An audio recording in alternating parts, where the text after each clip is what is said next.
Singkat cerita, dia jatuh dan ketika saya keluar kelas, saya udah nemuin dia udah terkapar gitu, pahanya terbuka, sobek besar dan mengeluarkan banyak darah.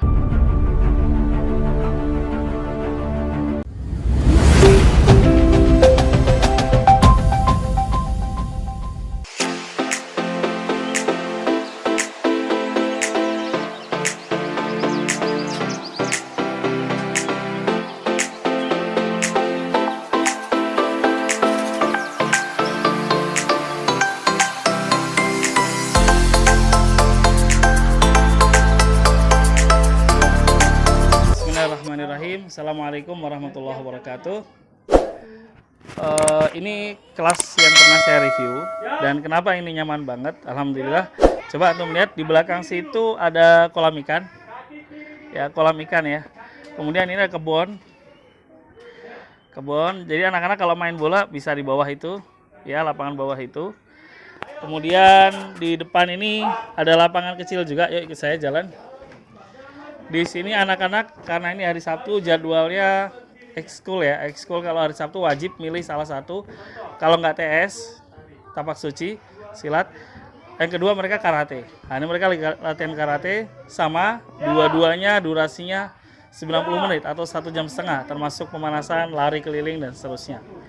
Oke, tapi di episode kali ini saya ingin bahas satu tema. Bagaimana membuat kelas itu menarik selain dari unsur kelasnya emang udah nyaman gitu. Jadi kelasnya nyaman, suasananya enak gitu kan. Coba Anda melihat itu hijau semua. Ada kolam ikan, di situ boleh mancing. Mancing boleh.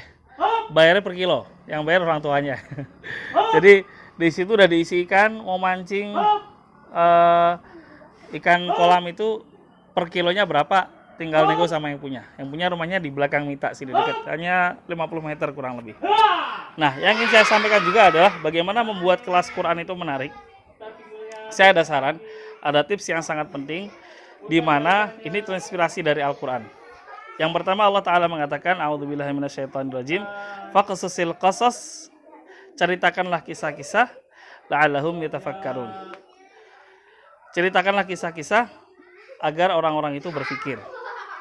So, dalam Al-Quran itu banyak sekali kita temui kisah-kisah. Kisah para nabi, kisah orang-orang durhaka, kisah musuh-musuh dakwah.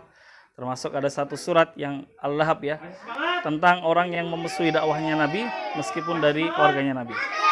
Nah, di sini itu ada namanya general class. Apa itu general class? Yaitu waktu berkisah. Nah, waktu berkisah diambil setelah sholat berjamaah, sholat zuhur berjamaah. Mereka habis zikir, doain kedua orang tua. Selepas itu mereka tenang dulu, menunggu sesi makan, ada waktu berkisah. Biasanya berkisah saya atau guru-guru yang lain, tapi utamanya saya ya. Karena ini semua siswa berkumpul, kemudian yang berkisah satu. Nah, mungkin Anda perlu bertanya-tanya, kisah apa yang disampaikan? Ada beberapa sumber kisah ya. Yang jelas kisahnya harus fakta, karena kita tidak boleh berbohong. Kisah yang lucu tapi ternyata tidak terjadi tidak boleh. Rasulullah melarang hal tersebut dalam sebuah hadis. Rasulullah SAW mengatakan, la yahillu al-kadhib, la fil jiddi wala fil hazal. Tidak boleh orang itu berbohong, baik dalam keadaan serius maupun bercanda. Maka kisah yang dikisahkan ke anak-anak adalah kisah yang fakta. Ya, setidaknya saya mencatat ada 3 ya. Yang pertama kisah yang diambil dari Al-Quran. Ya. Kisah para nabi, para rasul, para pejuang dakwah, kisah orang-orang yang bakhil, ya, seperti Qarun, kisah orang yang durhaka kepada Allah, dan seterusnya. Ini kisah yang diambil dari Al-Quran. Yang kedua, kisah yang diambil dari sirah Nabi SAW dan para sahabat, yaitu kisah orang-orang saleh, sejarah hidup Nabi Muhammad SAW, dan kisah-kisah keteladanan para nabi. Nah, yang ketiga adalah kisah yang kita alami sendiri, kita dengar sendiri, kita lihat sendiri, kita menjadi saksi sejarah atas hal tersebut. Saya yakin pasti semua guru punya cerita menarik semasa dia sekolah dulu atau semasa dia kecil. Seperti saya pernah punya teman dulu naik ke atas pohon, sudah dilarang tapi ngeyel sama gurunya gitu, naik ke atas pohon, di mana di bawah pohon itu ada kawat berduri karena pohon itu terletak tinggi melebihi pagar sekolah dan sebagian itu batangnya melintang di atas pagar berduri. Singkat cerita, dia jatuh, dan ketika saya keluar kelas, saya udah nemuin dia, udah terkapar gitu, pahanya terbuka, sobek besar dan mengeluarkan banyak darah. Nah ini termasuk kisah nyata. Ya, dan saya yakin semua guru pasti punya kisah tentang anak yang rajin, anak yang kepleset, anak yang misalnya nih, anak yang nahan malu, nggak izin, akhirnya berak atau pipis di kelas ngompol, itu juga kisah nyata. Nah, jadi sumber kisahnya 3 ya. Yang pertama Al-Quran, yang kedua sirah Nabi dan sahabat atau sirah para ulama, sejarah hidup mereka. Yang ketiga adalah kisah yang kita alami sendiri kejadiannya, ya, fakta-fakta yang kita lihat di dalam kehidupan kita atau pernah kita lihat. Nah, lalu apa yang kita kisahkan? Saya biasanya membuat kurikulum sesuai dengan kasuistik.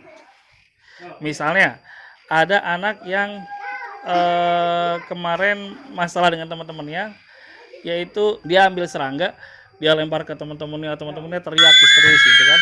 Ada yang ngumpetin sendal, ada yang ngumpetin sepatunya, misalnya 1 pasang diumpetin atau setengah pasang diumpetin. Nah, itu ada kisahnya ya. Seperti anak yang suka nakut-nakutin temennya, itu ada dasar kisahnya, di mana Rasulullah SAW melarang seorang muslim menakut-nakuti ya. Dalam sebuah hadis Rasulullah mengatakan, la yahillu li muslim ay yurabi'a musliman.